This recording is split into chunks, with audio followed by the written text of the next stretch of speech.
Ahí empezamos. Bueno, bienvenidas a todas, a todos.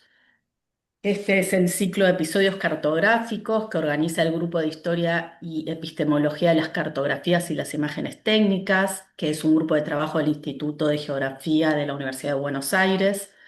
Hace muchos años que hacemos este ciclo de charlas que se llama Episodios Cartográficos, que inicialmente empezó como el grupo mismo con debates sobre imágenes de los mapas y los mapas mismos, y por eso lo de la cartografía, y luego hace algunos años se sumaron muchos episodios vinculados a las imágenes técnicas, es decir, las imágenes con las que se comunican y difunden su conocimiento los científicos, y eso es también una parte importante de las charlas que venimos haciendo hace algunos años. Lo hacemos con una constancia increíble porque hacemos una vez por mes hace muchísimos años. Empezó siendo presencial y ahora es online, lo que tiene ventajas y desventajas, como ustedes sabrán. Pero eso, bueno, nos permite a la vez grabar la charla y que quede después subida en el canal de YouTube. Así que, bueno, después de agradecerle personalmente a Ángeles por haber aceptado la invitación, le paso a Andrea la palabra para que la presente a Ángeles y después ya, Ángeles, todo tuyo el escenario. ¿Sí?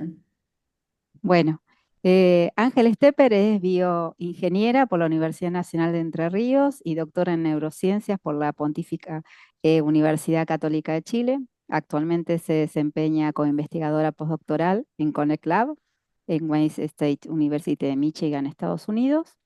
Y su línea de investigación se orienta al estudio de los efectos neurocientíficos o neurocognitivos, perdón, de la actividad física empleando análisis de imágenes de resonancia magnética para examinar la estructura y función cerebral. Muchas gracias, Ángeles, y bueno, te dejo con tu charla. Bueno, gracias Andrea y Marina. Sí, y gracias a que esto es virtual, yo puedo estar acá hoy, así que yo agradecida también de que la pandemia nos haya enseñado a estar en contacto aunque estemos más lejos. Bueno, como bien decían, voy a hablar hoy de estas imágenes técnicas, en mi caso del cerebro, ¿no es cierto? Estos cerebros con colores, que son este tipo de imágenes que vemos como en esta portada que puse acá, que se ven mucho en redes sociales, ¿no? De hecho, esas tres imágenes que están en la portada yo las saqué de redes sociales, de posteos reales que encontré por ahí. Eh, y lo que quiero que veamos hoy es cómo deberíamos interpretar estas imágenes. Hay algo que es el sesgo de las neuroimágenes y que me puse a leer un poco cuando empecé a preparar esta charla y dije como, bueno, el tema acá es hablar de las imágenes, ¿no es cierto? Y me pude leer un poco sobre este sesgo de las neuroimágenes, que ahora voy a explicar un poco más qué es, pero me llevó eso un poquito más atrás hacia lo que son las fotos, ¿no? Y cómo interpretamos y lo que entendemos por una foto. Las fotos son, ¿no es cierto?, representaciones que son un retrato de la realidad. Eso ahora con la IA medio que está empezando a cambiar, como que ahora pueden haber fotos que no sean reales, pero en general nosotros asociamos una foto con una representación de la realidad y que si hay una foto es porque eso sucedió, ¿no es cierto? Entonces son una herramienta muy fuerte de persuasión. Si yo veo una foto, entonces me convenzo de que eso es real y que eso pasó. De nuevo, este concepto debería cambiar ahora con la IA. De hecho, yo lo empiezo a notar que cuando veo algo en internet, ya mi primera impresión es descreer un poco. Pero en general, este es el concepto que tenemos asociado con lo que es una foto. Cuando hablamos de imágenes científicas y en particular las neuroimágenes, pasa algo y que se les confiere este mismo nivel de persuasión, este mismo poder de persuasión que tiene una foto, se transfiere a lo que son las imágenes técnicas, sobre todo cuando no sabemos, no tenemos los conocimientos para realmente interpretar lo que hay detrás de este tipo de imágenes, ¿no? Como que si no sabemos cómo se crean estas imágenes, entonces tendemos a interpretarlas como una foto de una cosa que pasa en la realidad. Y eso hace que hay estudios, el sesgo de las neuroimágenes que se ha visto que una explicación acompañada con una neuroimagen tiene mayor nivel de persuasión, de convencimiento para la persona que la ve, que simplemente la explicación sin la neuroimagen, ¿no es cierto? Em, que son justamente lo que pasa en estos posteos de redes sociales, o sea, como que se muestra, se trata de convencer de una idea simplemente mostrando una imagen, a pesar de que incluso hay casos en los que la imagen puede ser ambigua o poco relevante para lo que se está, el mensaje que se le está asociando, pero a un ojo inexperto, eh, eso igual tiene un poder de convencimiento. Entonces la idea de hoy es justamente eso, contarles qué hay detrás de estas imágenes para que podamos todos interpretarlas correctamente. Y en particular yo les voy a hablar de neuroimágenes por resonancia magnética, porque hay distintas técnicas de neuroimágenes, pero yo lo que ocupo en mi trabajo es la resonancia magnética, entonces me voy a centrar en eso. Aunque voy a mencionar un poquitito de otras para descartar otros tipos, pero esto es lo que vamos a ver. Y quiero empezar como con un mini experimento que acá les voy a pedir que participen en el chat en un ratito. Pero lo que vamos a imaginar es que ustedes, o sea, el point of view es que ustedes participan de un estudio en donde se les hace una resonancia magnética funcional. No sé cuántos de ustedes lo han hecho en verdad o cuántos de ustedes han ido a un resonador, entonces los voy a poner en situación, ¿no es cierto? Si ustedes fueran a participar de un estudio de resonancia magnética funcional o de resonancia magnética, si se les va a hacer una resonancia magnética de cerebro, el procedimiento sería que ustedes entran a una sala donde está el resonador, que es este tubo. Creo que pueden ver mi cursor, ¿no es cierto? Me hace.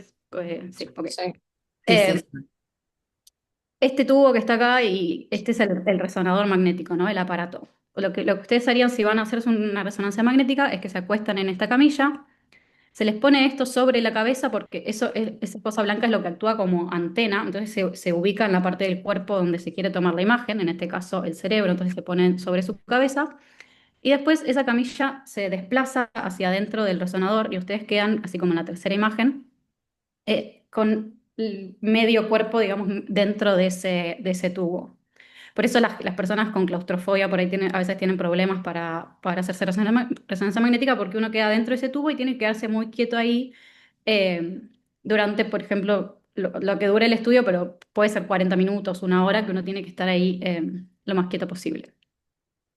Entonces ustedes están haciendo una resonancia magnética, ¿no es cierto? Ustedes están en esta situación dentro del tubo por unos 40 minutos y en esa sala del resonador quedan ustedes solas, adentro del resonador magnético, solo ustedes. Y después hay una ventana y del otro lado de la ventana está el equipo que está manejando, o sea, la persona o el equipo técnico que está manejando el resonador, pueden estar los investigadores, puede haber X cantidad de personas ahí, y hay una computadora donde se van viendo, ¿no es cierto?, las imágenes que se van adquiriendo de sus cerebros. Ahora, lo que yo quiero que ustedes me respondan en el chat es ¿qué es lo que ustedes creen? Les voy a dar opciones. ¿Qué es lo que ustedes creen que esta persona que está de este lado, sentada en la computadora, mientras ustedes están en el resonador, puede ver en esta computadora? ¿Sí? Acá tienen varias opciones.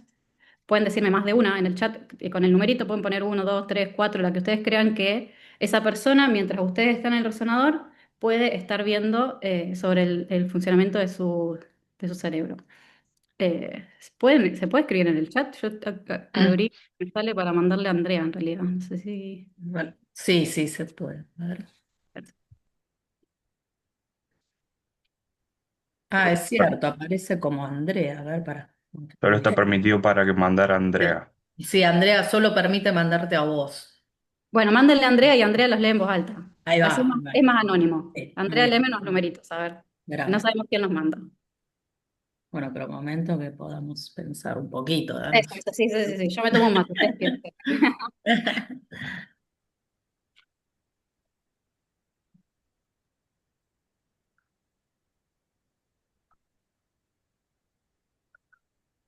Tampoco es una evaluación tan. eh, Sí, tiren a un poco así a Claro, sí, sí. se les ocurre. Alguien que se anime a meter un par de números. Cuando haya números, Andrea vaya diciendo. Sí, ya, ya hay.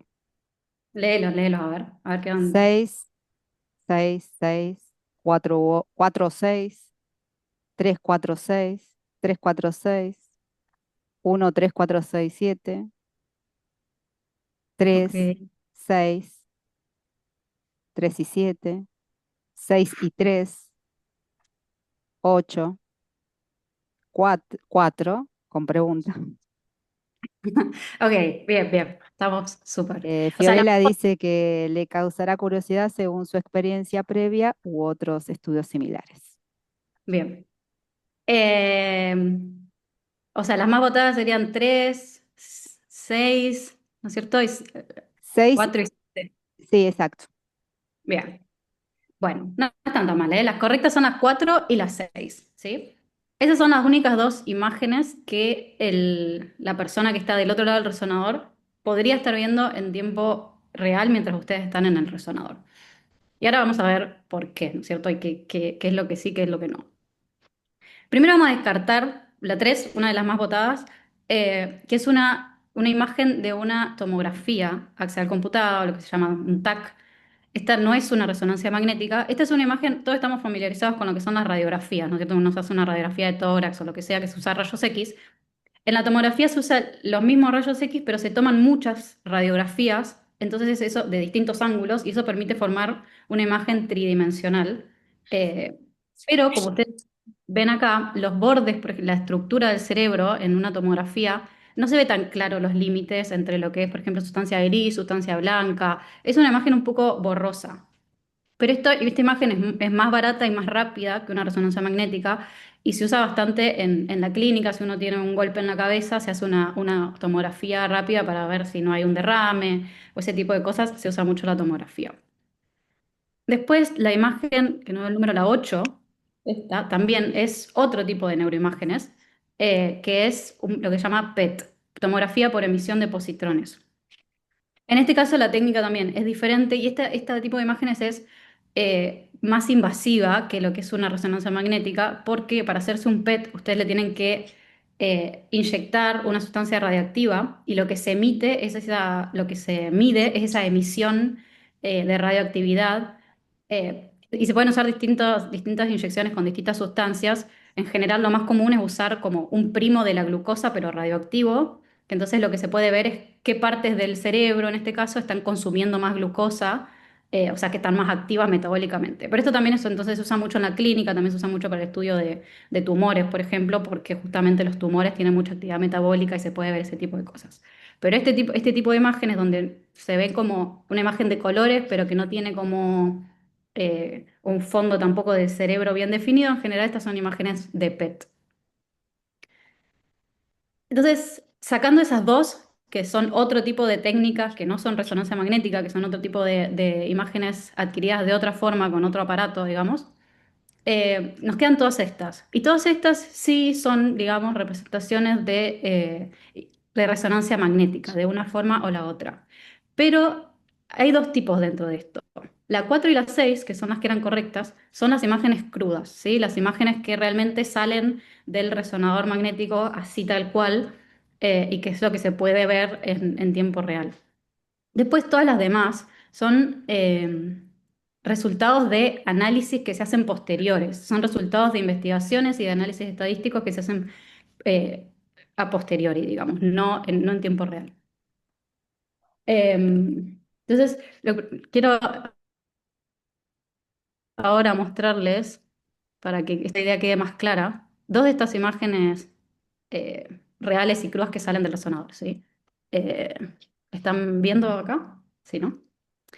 Lo que están viendo acá es justamente una imagen de resonancia magnética estructural. Y ahora van a entender eso que yo les decía, que la tomografía no es tan bien definida los bordes, ¿no es cierto? Acá ustedes sí pueden ver dónde empieza la sustancia gris, este bordecito de la corteza cerebral, y dónde está la sustancia blanca. Se ve con mucha más definición, resolución espacial, ¿no es cierto? Es lo que se llama resolución espacial. Incluso se pueden ver, si miran la imagen de la derecha, los núcleos de la base. Se ve como en mucho detalle lo que es la anatomía del cerebro. Este es mi cerebro, así que están viendo mi cerebro en este momento. eh, por eso es tan lindo. No, mentira. Es igual que cualquier.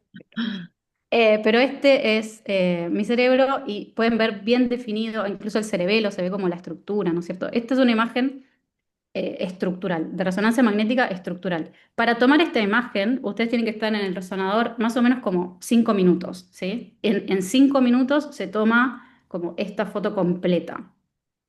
Ahora lo que les voy a mostrar a continuación es también mi cerebro, pero una imagen de resonancia magnética funcional, que es donde se ve la actividad del cerebro. En esta vemos la estructura, la anatomía, y en la otra vamos a ver la actividad. Esta es la imagen de resonancia magnética funcional tal cual sale del resonador. Como ven, acá la resolución espacial es mucho peor. Tenemos como estos cuadraditos son lo que se llama voxel, que es lo que sería un píxel, pero en 3 dimensiones, ¿sí? Nosotros le decimos voxel, pero se ve como pixelada la imagen, se ve como con mucha menos resolución. Pero la gracia es que acá no tenemos una sola imagen. Si miran acá abajo este numerito que dice 71 ahora, si yo toco acá, no sé si alcanzan a notar que hay cierto como movimiento en la imagen, y Sí, sí. acaban cambiando el número de volumen, porque en realidad cuando hacemos una resonancia magnética funcional, lo que hacemos es sacar una de estas fotos de como mala calidad, pero una cada 2 segundos o cada 1 segundo, dependiendo del resonador, del aparato en el que estemos, ¿no es cierto? Entonces se toman entre 200 y 500 de estas imágenes cada 2 segundos, ¿sí? Muy rapiditas. Pero como ustedes pueden ver, uno no puede a simple vista ver la actividad del cerebro en esta imagen. O sea, ustedes no se atreverían. A mí una vez me pasó que alguien vino al resonador a hacerse una resonancia magnética funcional y cuando salió me preguntó, ¿y cómo estaba mi amígdala? ¿Se activa mi amígdala? ¿Ustedes se animarían a decir acá a alguien si se activa su amígdala o no en este tiempo? Obviamente no, ¿no es cierto? No se puede ver a simple vista. Vamos a parar esto y vamos a volver entonces a la presentación.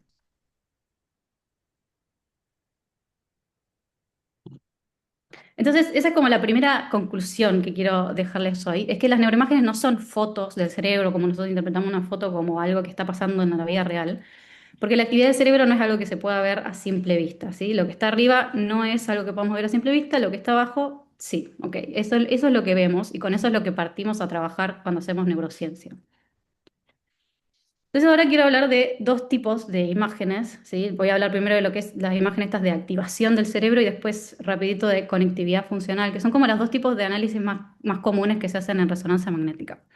Lo de la izquierda, siento que esa imagen que saqué de redes sociales de nuevo, dice, cuando sos celoso, o sea, la interpretación que uno daría que es que se activa más el cerebro cuando sos celoso, ya no sé cuál es la conclusión que querían dar con esa imagen, pero sería algo así, ¿no? Y esto como que siempre da la idea, este tipo de imágenes, de que en cierta situación, que puede ser en este caso ser celoso o puede ser cualquier otra cosa, que en cierta situación como que se encienden ciertas partes del cerebro.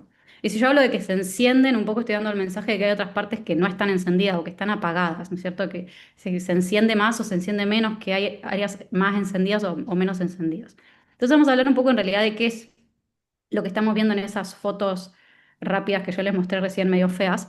Esa señal, lo que nos está mostrando esa imagen es lo que se llama señal bold, que es esto, Blood Oxygenation Level Dependent, o sea, una señal dependiente del nivel de oxígeno en sangre, ¿sí? Cada una de esas fotos rápidas nos está mostrando el nivel de oxígeno en sangre que hay en cada uno de esos cuadraditos que veíamos en el videíto ese del cerebro medio pixelado, las fotos continuas del cerebro pixelado.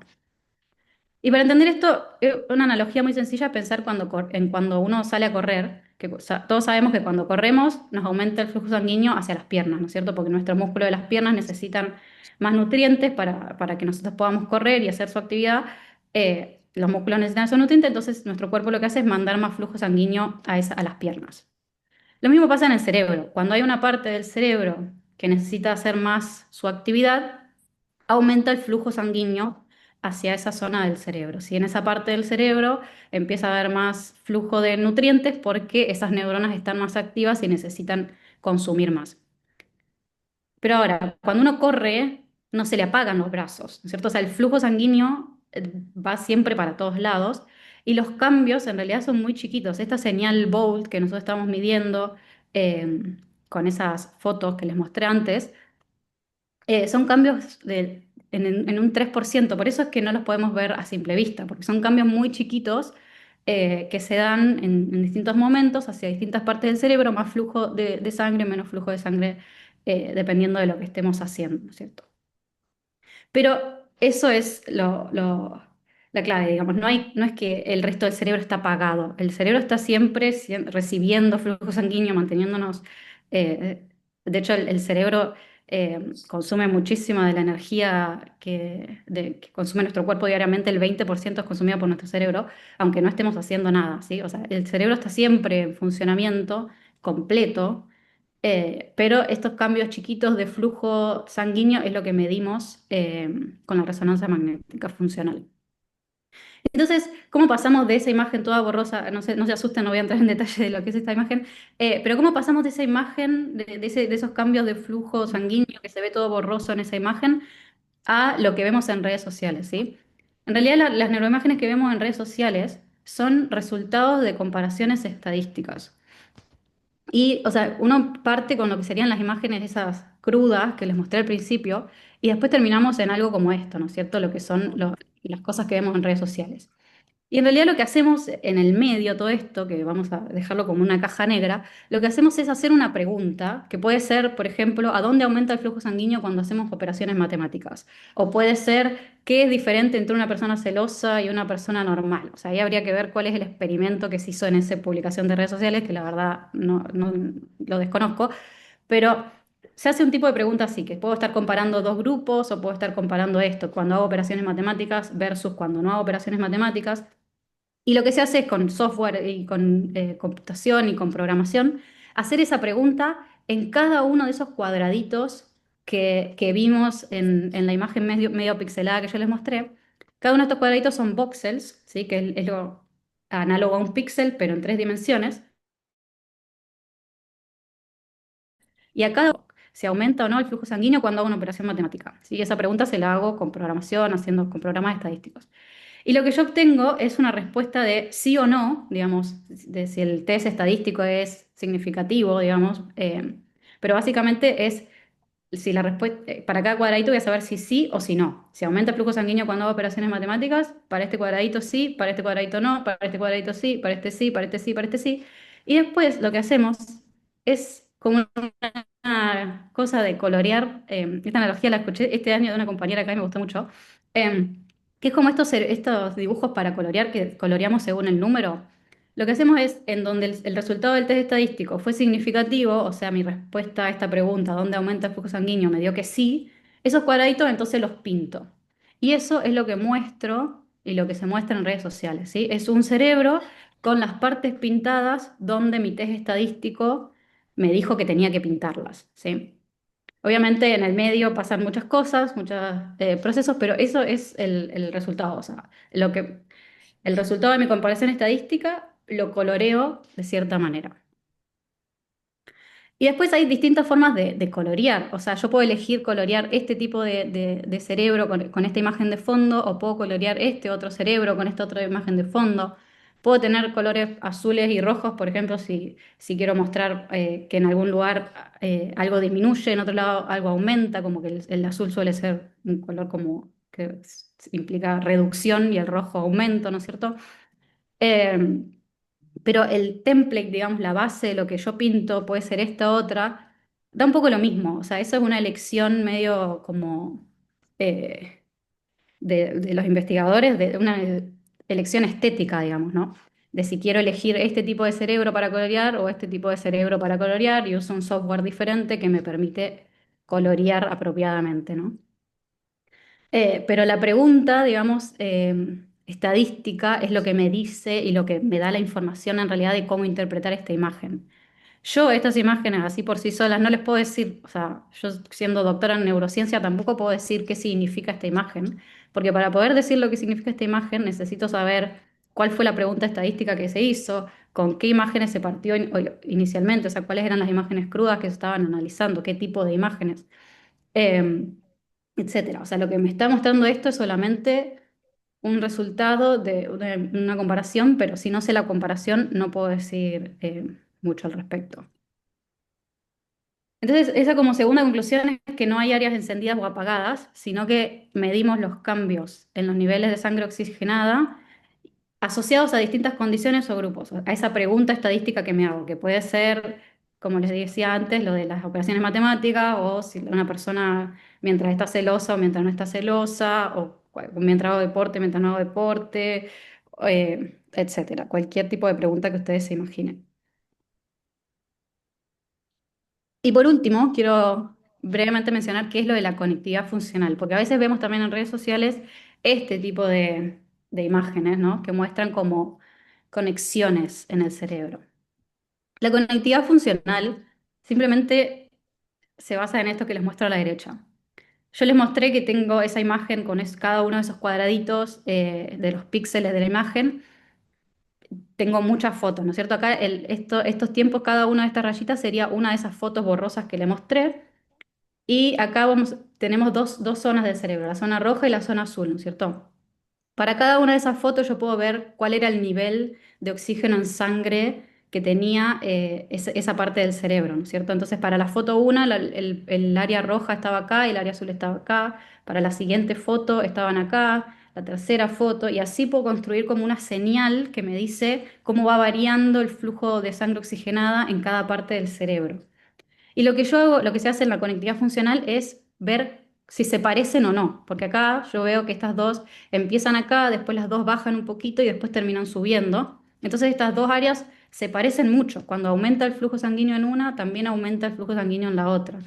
Entonces, eso es lo que se interpreta como que hay una conectividad funcional. Si funcionan parecido, o sea, reciben el flujo sanguíneo, los niveles de oxígeno en sangre son parecidos a lo largo del tiempo, entonces decimos que están conectadas funcionalmente, que funcionan como en conjunto.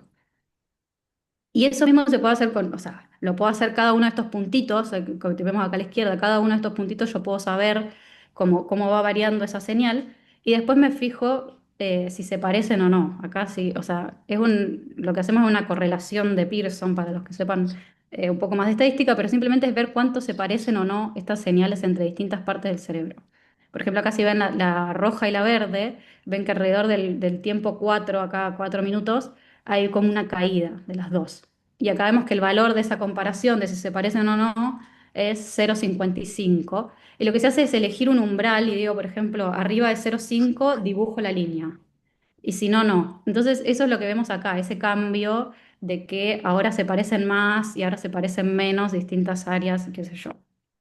Pero de nuevo, acá hay muchas cosas que, dónde se eligen esos puntitos, cómo se toman estas señales, todo eso hay que leer mucho más allá de solo ver una imagen para poder realmente interpretar el resultado, ¿sí? Como que la imagen sola, o incluso con este tipo de textos, no me dice mucho. Necesito más contexto para poder interpretarlo.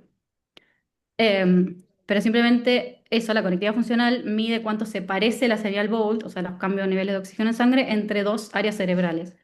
Y también eso puede ser graficado de distintas formas, o sea, lo de arriba, que es como estos puntitos y la red y qué sé yo, es lo que les estaba mostrando recién, pero también puede haber resultados de imágenes de conectividad funcional representados así, como que puede ser que aumenta la conectividad funcional en esta parte, disminuye en esta otra, por ejemplo, considerando como un área como origen, como que yo digo, bueno, ¿cómo cambia la conectividad funcional con esta parte del cerebro? Y digo, aumenta acá, disminuye allá y lo coloreo en rojo y en azul. Por eso digo, esta imagen sola se puede interpretar de distintas formas dependiendo de cuál sea el contexto metodológico en el que se la creó. No es una foto que simplemente la veo y ya sé lo que está pasando, sino que dos análisis distintos, el de activación que les conté antes o el de conectividad funcional, podrían graficarse de manera parecida y yo lo que necesito es saber el contexto metodológico para poder interpretarlo. Por último, ya con esto sí terminamos y podemos charlar un poco más. Más no siempre es mejor. Yo siento que cuando estamos haciendo estas investigaciones con el cerebro, en general, sobre todo en redes sociales, como que siempre un aumento de algo se interpreta como que es mejor, como que más es mejor. Entonces quería traer solamente este ejemplo y de nuevo acá para mostrarles que distintos análisis se pueden representar de manera muy similar en imágenes. Acá lo que estamos viendo es cómo evoluciona el volumen de sustancia gris a medida que nos desarrollamos desde los 5 años hasta los 20, ¿sí? Esto es lo típico que se dice que la corteza prefrontal es la última en madurar, viene un poco de este tipo de estudios, donde vemos azul es menor volumen de sustancia gris, rojo es más volumen de sustancia gris, y lo que vemos es que acá esta área que se ve como más en verde eh, es la corteza prefrontal o la corteza frontal, eh, que es la última, digamos, en ponerse azul. Pero azul significa menos volumen de sustancia gris, o sea que a medida que vamos creciendo y desarrollándonos, va disminuyendo esta sustancia gris y eso no es algo malo, ¿no es cierto? Es lo natural del desarrollo eh, evolutivo. Lo que pasa ahí es lo que se conoce como la poda neuronal, que se refinan, digamos, las conexiones del cerebro y se deja solamente las conexiones que son más importantes, como que se optimiza las conexiones y por eso se da esta reducción. Pero en este caso, menos, digamos, significa más maduro, significa mejor. Y traigo esto porque hace poco, más o menos poco, salió un estudio sobre lo que pasa en el embarazo, que se siguió a una mujer durante el embarazo y también se vio que hay una reducción de sustancia gris en gran parte del cerebro durante el embarazo. Y lo quería mencionar porque muchas personas me escribieron como un poco asustadas, como, ¿esto es verdad? ¿Qué significa? Y es como, sí, es verdad, pero que haya menos no significa que sea peor, sino que simplemente es un proceso que sucede. Y lo mismo pasa con la conectividad funcional o con todo lo que venía mencionando antes. La neurociencia en realidad trata de entender el cerebro haciendo todo este tipo de análisis complicados, pero a veces los resultados a mí me da un poco de risa porque yo como que si, yo antes por ejemplo estudiaba esquizofrenia, ¿no? Y comparaba pacientes con esquizofrenia con controles, personas sin este diagnóstico psiquiátrico.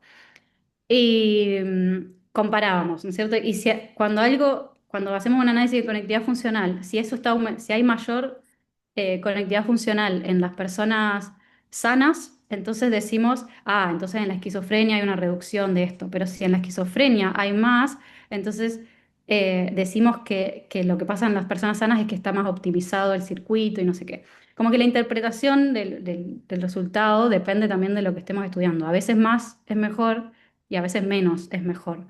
Eh, entonces, también quería solo dejar ese mensaje de que no siempre más es mejor porque siento que se suele asociar así como directamente.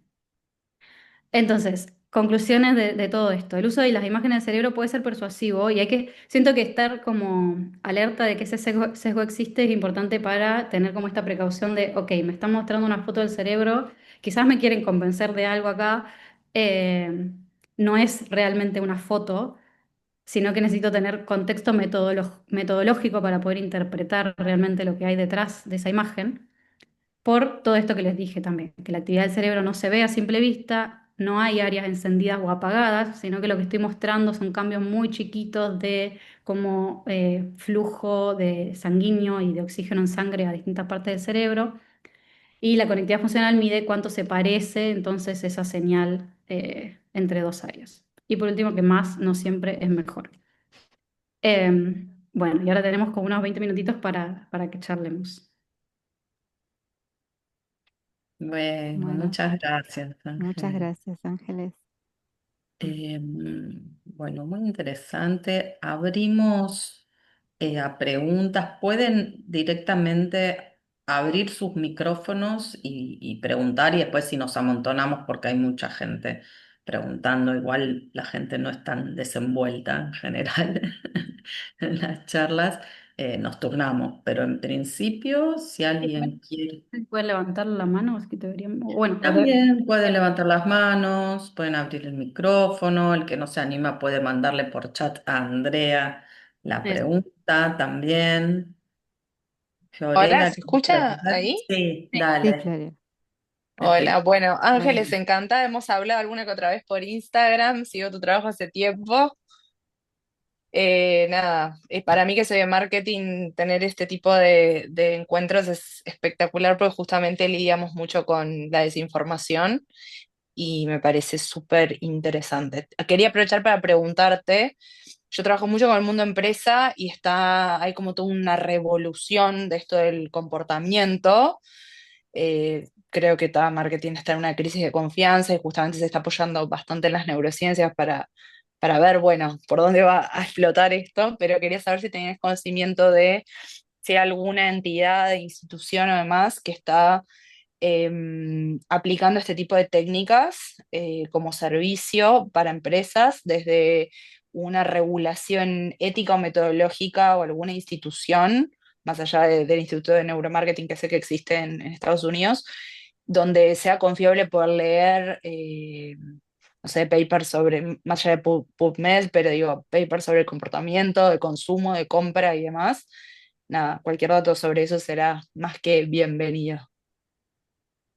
Sobre o sea, como, vos decís cómo influyen en el marketing este tipo de imágenes. ¿O qué entidad está de alguna forma regulando o practicando neuromarketing, que es como esta intersección entre la disciplina del marketing y las neurociencias? Que entiendo que es algo muy nuevo y se está desarrollando, pero si tenés algún conocimiento bueno, Sí, ¿dónde en realidad podemos ir para estar no. más tranquilos? Sí, yo, mira, en verdad mi primer como intuición es un poco huirle a todo lo que diga neuro adelante de otra palabra, ¿sí? Perfecto. Sobre todo algo como neuromarketing, porque como yo estaba diciendo, ahora yo le mostré todas estas imágenes y le dije como esa pregunta de, por ejemplo, dónde aumenta cuando el flujo sanguíneo cuando hacemos una cuenta matemática. Lo que yo no mencioné ahí es que todos estos análisis se hacen a nivel grupal, ¿sí? Se agarra, no sé, un grupo de personas, todas van a hacer la resonancia magnética como les mostré al principio, todas mientras están en el resonador hacen operaciones matemáticas y después se hace un promedio de todas esas personas y se ve qué partes del cerebro, pues estos cambios de 3% también entonces los hacemos más promedio de mucha gente junta y vemos qué pasa ahí. La neurociencia todavía no puede decir a nivel individual, digamos, como que yo no te puedo agarrar, medirte algo y decir como si estás haciendo una cuenta matemática o no, a menos que sea un sistema que esté entrenado particularmente en tu cerebro, ¿sí? Que también ahora, sobre todo con EEG, con esta, que es esta otra técnica donde se pone el casquito con los electrodos, ahí se pueden hacer las interfaces cerebro-computadora. Se puede estudiar la señal de tu cerebro, hacerte practicar muchas veces, hacer cierta actividad y después predecir quizás lo que estás o que estás haciendo eso mismo en base a lo que ya se aprendió, pero a manera como individual, así de ver un cerebro y saber lo que está pasando, no estamos ahí todavía, digamos, en la neurociencia. Entonces, lo que pasa con esas cosas de neuromarketing, por ejemplo, a mi parecer, es que simplifican mucho los conocimientos que sabemos a partir de estudios grupales y como que también hay muchas como chiquiteces de los estudios que se dejan afuera de ese tipo de conclusiones y se simplifica mucho y se trata de explicar desde la neurociencia algo que en realidad nosotros estamos, o sea, el proceso es al revés, nosotros vemos la psicología, digamos, y después acompañamos las imágenes y tratamos de interpretar lo que está pasando en el cerebro, pero todavía no estamos al punto de que el cerebro nos pueda decir directamente algo de cómo se toman las decisiones o de qué cambio o qué no. De hecho, mira, tenía una cosa que no iba a mostrar, pero lo muestro rapidito. Esto no es hablando de neuroimágenes, sino que es hablando de neurociencia.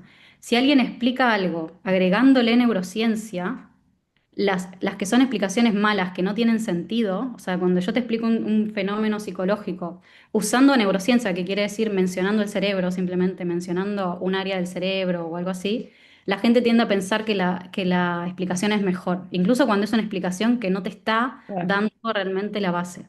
Entonces yo creo que se abusa mucho de este tipo de cosas, de que la neurociencia convence. Y por eso yo trato de tener cuidado con todo eso, no sé. Sí, hay también mucho escrito, Ángeles, no sé sobre marketing, pero sí hay bastante escritos de advertencia contra estas neuro algo, por ejemplo, en educación, neuro, ¿no?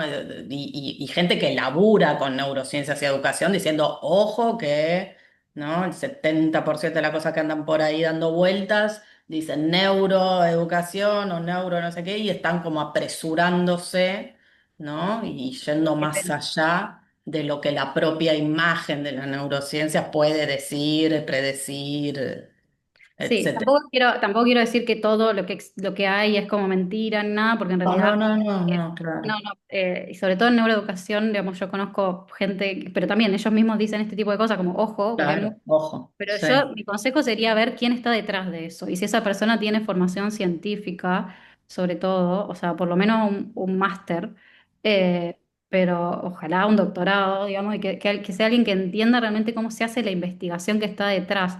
Eh, porque si no, claro, hay mucha gente que hace un diplomado de algo y ya se manda a hablar de de algo, neuro lo que sea, eh, y Em, quizás de la buena Aquí, fe.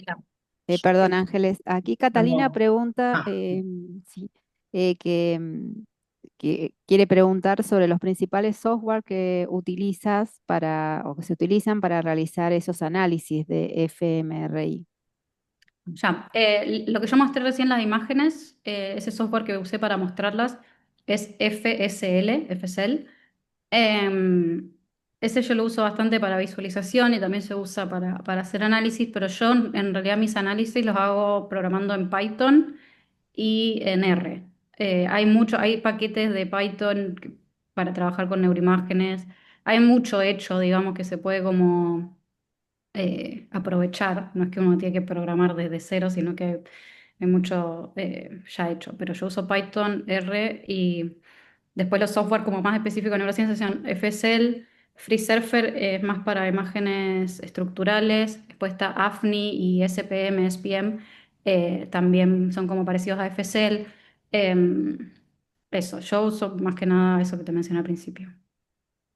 yo quiero hacerte una pregunta, Ángeles, sobre esto también, sobre el uso de los software y estos criterios estéticos a los que apelaste. Dijiste, bueno, en realidad acá hay un criterio estético del investigador. Entiendo que tanto en la elección de colores, estoy suponiendo que no están predeterminados por el software, sino que eso es una elección del investigador. Y en relación a eso, entonces te quería preguntar si realmente si el software lo elegís por cuestiones estéticas o en realidad el software lo estás eligiendo por alguna otra funcionalidad que tiene y el resultado es una estética determinada, digamos que está como, no, eso por un lado. Y por otro lado, si hay como tradiciones de cómo colorear los cerebros según escuelas de investigación. Es decir, si vos, por ejemplo, estás mirando, te encontrás con un paper y ves un tipo de imagen, ya sabés, estos vienen de tal escuela por el tipo de imagen que usan o de tal tipo de tradición de sistema experimental o eso un poquito, cómo es ahí esa disyuntiva estética, digamos, en Siento que hay una torno. combinación de varias cosas. O sea, primero, claro, cada software tiene como su, por default, ¿no es cierto?, cierta cosa predeterminada que uno lo puede cambiar, pero a veces como que termina haciendo eso, lo que se puede publicar y ahí ya te da como cierto indicio. También hay una cosa de moda, como que en un momento se puso de moda más una cosa que este tipo de imágenes, en otro momento otro. También hay otra cuestión, los colores sobre todo a veces están determinados por las revistas donde uno quiere publicar. Hay algunas revistas que piden cierto como paleta de colores, sobre todo las revistas más pro. Eh, Ujú. entonces ahí uno por ahí tiene que volver a las imágenes y ajustarlas según el formato de la revista donde lo quiere publicar. Eh, pero también hay una cosa, sí, yo creo que lo que más se usa es medio que lo que está por default. El color rojo y azul, esa escala se usa mucho también cuando es como positivo o negativo. Eh, pero sí, no, o sea, no hay una regla que esté predeterminada. Por ejemplo, esas que mostré de redes, de los palitos y qué sé yo, como que siento que en un momento se usaban mucho y ahora no los he visto tanto. Eh, Como que también eso, es una cosa de moda, de que algo pega un poco, o sale un paper popular con un tipo de imagen y después se replican un poco en Ok, los demás. pero en tu práctica cotidiana, porque acá me interesa, ya que vos sos la que laburás con esto, en tu práctica cotidiana, ¿te viste en situaciones así, tengo que cambiar esta imagen o este color o por esta revista o porque vi antes publicado algo que me gustó, que usó esto y me parece mejor?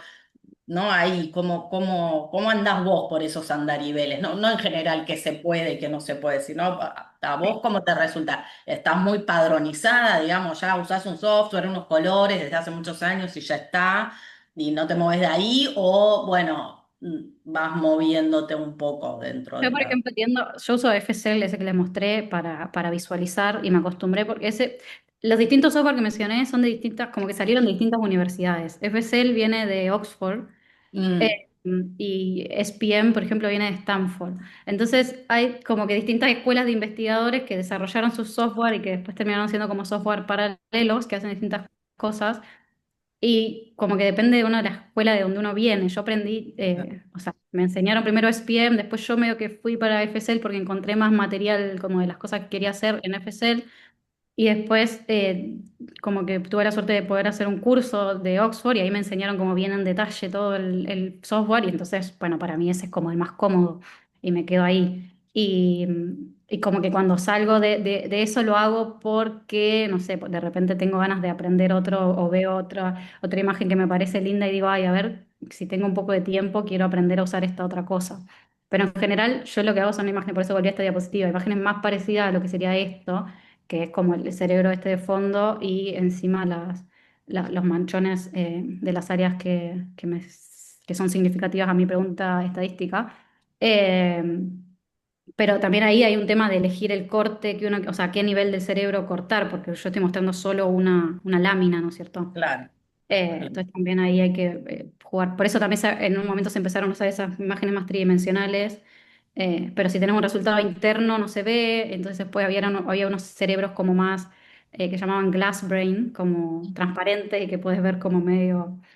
Yo creo que también eso importa un poco, ¿no? Como la tridimensionalidad y cómo surfear esa parte. No, y después muchas de las cosas que dijiste, Ángeles, son que me resultaron muy interesantes y tienen mucho que ver con nuestras preguntas, ¿no? Porque en general sobre cualquier imagen, sobre la fotografía, además en particular, ¿no? ¿Qué valor de verdad tiene? ¿Cuánto es documental? ¿Qué pasa con el collage fotográfico, con la postproducción de la foto? Bueno, como que todas esas preguntas comunes que tenemos. Sí que hay mucha bibliografía que nosotros venimos analizando hace mucho, ¿no? Y quería saber si tenías como algún tipo de contacto con, así con clásicos, tipo con Dustin y Gallison, que hablan de la imagen técnica y tienen una sección además de imágenes del cerebro.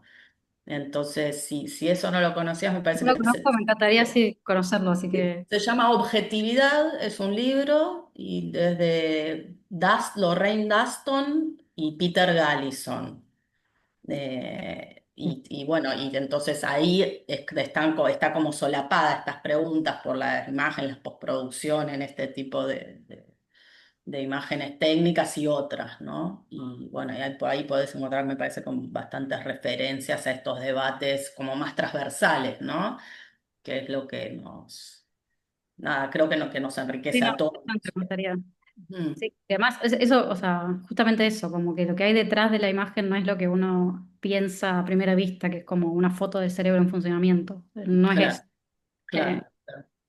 Eh, Sí, sí, bueno, pero además, claro, en estos libros lo que está es eso también, bueno, ni siquiera la foto, ¿no? Es lo que uno piensa que es muchas ah, veces. Entonces, o sea, como esas dos cosas, ¿no? Sí, eso es cierto, cada imagen técnica tiene su especificidad, pero además, lo mismo que te pasa a vos, que conoces por dentro de la técnica y desnaturalizás, digamos, la realidad por detrás de la imagen.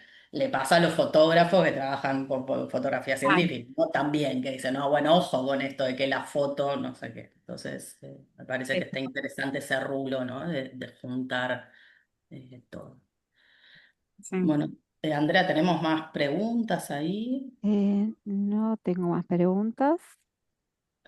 Si me escriben, O sea, alguien quiere también hablar, si desmutearse. alguien quiere abrir el Sí, yo le quiero micro. hacer una pregunta a Ángeles. Sí, Sí, dale, dale, Soledad. Soledad. Ella nos comentó un poco de cómo es el estado actual, digamos, de la resonancia funcional y yo quiero preguntarle un poco hacia futuro o qué trabajos hay al respecto que estén investigando esto, sobre todo acerca de que ella había mencionado que la resonancia funcional no ve áreas totalmente apagadas o totalmente encendidas, sino como un cambio de funcionalidad, una leve diferencia, un porcentaje de cambio entre una y otra. Y mencionó a la par, por ejemplo, para contrastar el electroencefalograma, que sabemos que es un método que sí tiene la capacidad de demostrar áreas completamente apagadas o completamente activas. Y quería ver qué tan cerca o qué tan lejos estábamos con la resonancia funcional de llegar a ese, si hay algún grupo de trabajo que esté trabajando en esta posibilidad de, a través de una resonancia, en algún momento poder saber si hay algún área del cerebro que esté quizás completamente apagada, que pueda tener una funcionalidad que no esté presente en este momento, pero que pueda hacer algo reversible, digo, o ya sabés vos a través de, o sea, a partir de tus conocimientos, que eso es algo que quizás nunca se va a poder lograr, que no hay metodología para hacerlo. No sé, bueno, esa es la pregunta. Gracias. No sé por qué decís esto de que con electroencefalografía se puede ver áreas apagadas. O sea, biológicamente no tiene sentido que haya un área del cerebro que esté apagada, porque, o sea, lo que no se usa en biología se descarta, ¿sí? Por eso justamente Perdón, la aclaración, me refería a que podemos ver áreas completamente, con un trazado completamente isoeléctrico, donde lo que medimos, que es actividad bioeléctrica cerebral, está completamente ausente. A eso me refería con apagadas, perdón. Pero ¿y eso en qué casos decís que eso es así? O sea, yo el único caso que conozco de eso es cuando hay muerte cerebral, digamos, que deja de haber actividad eléctrica. Sí, Pero pueden ser casos patológicos o fisiológicos, o sea, digamos, pacientes con patología o sin patología, pero digo, ¿podría aplicarse esto mismo en la resonancia y verse en ese tipo de pacientes áreas, por ejemplo, totalmente apagadas o es imposible con la resonancia? es que, o sea, bueno, lo que estamos midiendo con la resonancia, digamos, con la resonancia magnética funcional es de nuevo, este flujo sanguíneo, ¿no es cierto? Entonces, lo que no hay forma de que no haya, a menos que haya, digamos, un fallecimiento y no haya no haya flujo sanguíneo. Pero si no, o sea, el cerebro está, eso de que funciona cierta parte o cierta parte no funciona, el 10% del cerebro, que usamos solo el 10%, eso es un mito gigante, que hay áreas que no usamos. Eso viene de las películas de como que queremos desarrollar una supercapacidad y que pensamos que tenemos parte del cerebro dormida. Eso es un mito completamente, o sea, el cerebro funciona en su totalidad, lo usamos al 100%. No tendría sentido de nuevo biológicamente tener un área que no estemos utilizando porque biológicamente es muy costoso mantener, como les dije, el cerebro consume el 20% de la energía que usamos diariamente, la consume el cerebro. Entonces es un órgano que es costoso y no tendría sentido para nuestro cuerpo mantener áreas que no sirven, digamos, que no funcionan.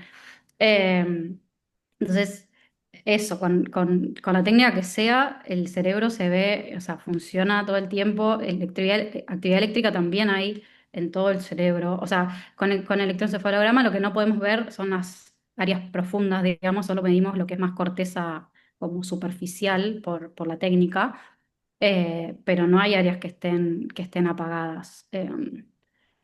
Yo no, o sea, no me dedico al EEG, pero he visto mucho EEG y no hay áreas apagadas. No sé qué, quizás hay un tipo de estudios que me estoy perdiendo, un tipo de análisis que es diferente, pero el cerebro funciona, que está activo todo el tiempo, todas las áreas.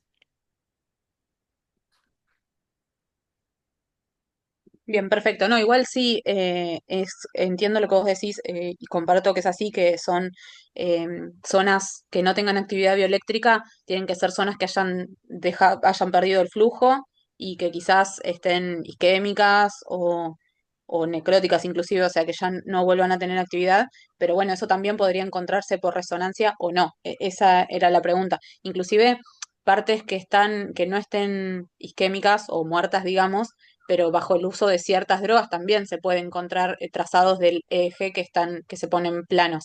Y luego se recupera la funcionalidad, por supuesto, no es un cerebro que ya no se va a usar más. Pero digo, sí, sí puede encontrarse ese tipo de trazados.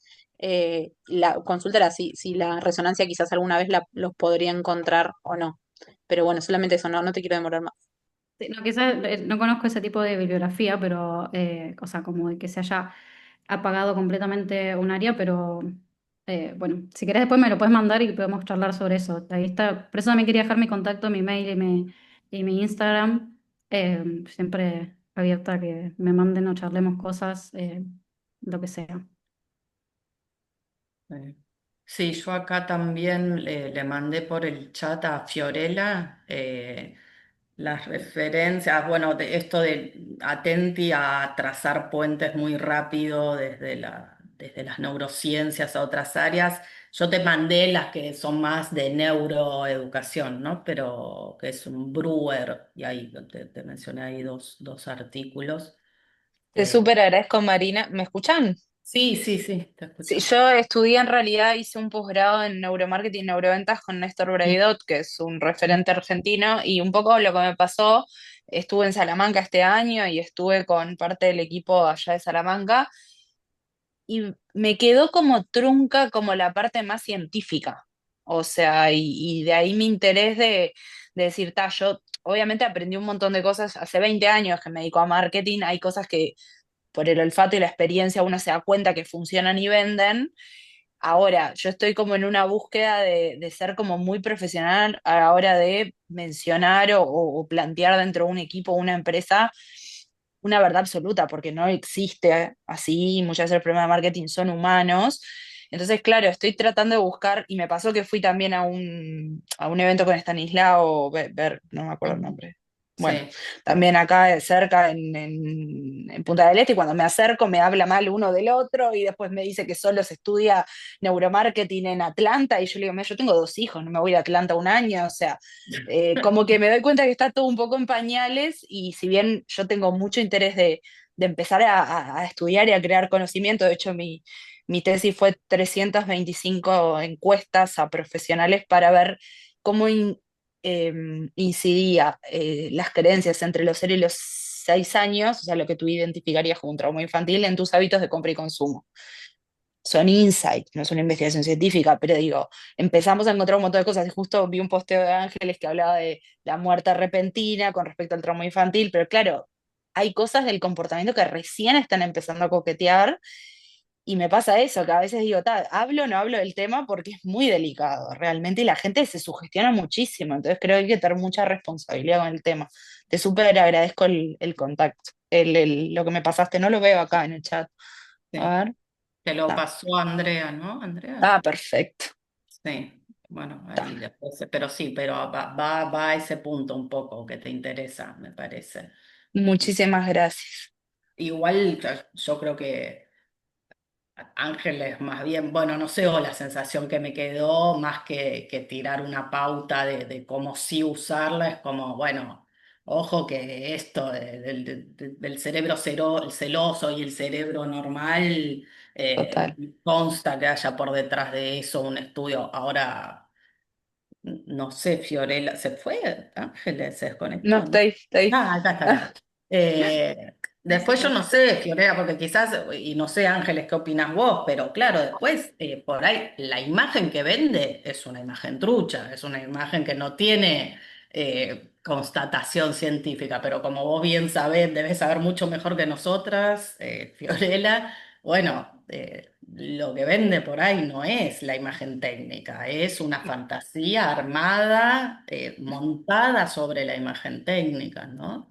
Mi preocupación es que vende mucho, por eso, Sí, por No, eso estoy muy se sabe preocupada. que vende. El tema con esto que vos decías, por ejemplo, de los traumas infantiles y de cualquier cosa que se estudie así como de lo que sería neuropsicología, digamos, eh, es que justamente hay muchos factores que Es multifactorial, sin duda. influyen en tu outcome de salud, ¿no es cierto?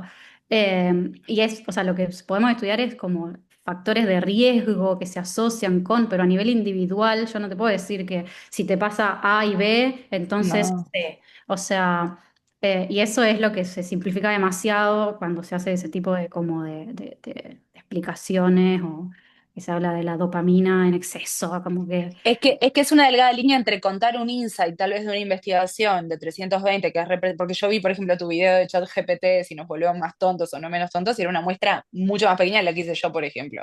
Pero sí. ahí me viene la duda de decir, bueno, yo cuento lo que hice o no es representativo o va a sugestionar a alguien. Es como, es muy delicado cómo lo decís y Es que se no puede ser contar, reduccionista en redes.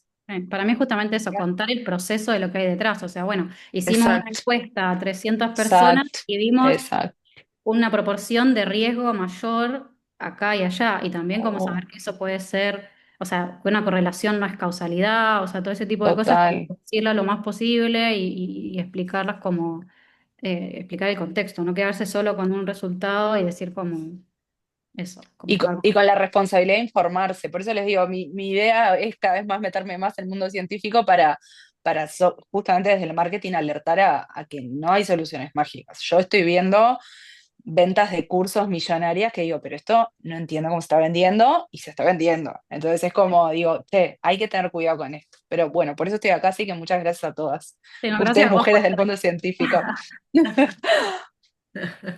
Sería Sí, buenísimo que más gente del marketing, digamos, se acercara a entender sí. realmente lo que hay detrás. Sí. Sí, yo creo que la gente de marketing se encontraría con Ángeles y como, digamos, los neurocientíficos son muy cautos respecto a Oh, cómo extrapolar sus, digamos, sus conclusiones a otras áreas, lo cual no quiere decir que no sean osados para comunicar o para contar otras cosas, pero siempre que yo creo que las veces que yo fui a buscar directamente a los neurocientíficos que estaban en las bases de esas investigaciones combinadas, etcétera, siempre fueron muy, muy cautos. O sea, pero bueno. Hay mucho por trabajar, así que bueno, yo estoy disponible también si en algún momento saben algo de neuromarketing o me quieren escribir, yo estoy para colaborar, para crear en conjunto. Buenísimo. muchas gracias. Bueno, cómo venimos con el tiempo? ¿Alguien más? ¿Hay alguna otra mano levantada ahí, Andrea? No, no veo ninguna mano levantada ni preguntas en el chat. Bueno, ya vamos llegando entonces a la hora. Perfecto. No sé, Ángeles, ¿querés cerrar con algo? ¿Querés comentar alguna cuestión? No, agradecerle de nuevo primero la invitación a ustedes, Andrea, que fue quien me contactó, muchas gracias por haberme invitado. Cuando yo vi tipo Instituto de Geografía, yo dije, ¿de ¿Qué qué voy? tiene que ver? ¿Qué? Pero nada, muchísimas Un gracias por la placer. invitación. Está buenísimo también salir y justamente como neuromarketing, como gente que viene de distintas áreas, poder comunicar y charlar. También siento que fue un desafío para mí y está muy bueno. Así que gracias y gracias a todos los que están acá y a los que vean el video en YouTube. Y de nuevo decirles que si alguien me quiere contactar por mail o por Instagram, algo que digo también en algunas de mis charlas y que quiero repetir es que si alguna vez necesitan acceso a un paper científico y no pueden acceder, les doy permiso, me pueden mandar un mail y si yo lo puedo descargar porque tengo acceso institucional, se los puedo mandar. Hay gente que me ha contactado para eso. De verdad, mi objetivo es que podamos acceder más a la ciencia, así que si puedo ayudar en esa labor, eh, me pueden contactar en cualquier momento. Bien. Voy a Bueno, hacer una súper consultita, agradecidas ¿puede ser? nosotras. Nos vemos con los que quieran, se pueden sumar el próximo. Ah, no, ya no hay próximo, el año que viene. Este es el cierre del ciclo. Y Ángeles, quedamos en contacto, nos mandamos bibliografía. Vos te voy a pedir Eso, que sí, por nos favor. mandes, yo te mando también referencias, nosotras. Bueno, quedamos en contacto a través de Andrea. ¿Sí? Perfecto. Perfecto. Bueno, muchas gracias, Bueno, Ángeles. muchas Gracias a todos. Muchas gracias. gracias a todos por Chau, asistir. chau. Vemos. Chau, Gracias. Chao, chau. chao. ¿Parás la grabación? Sí, 2 minutitos. Puedo parar la grabación. ¿Dónde está?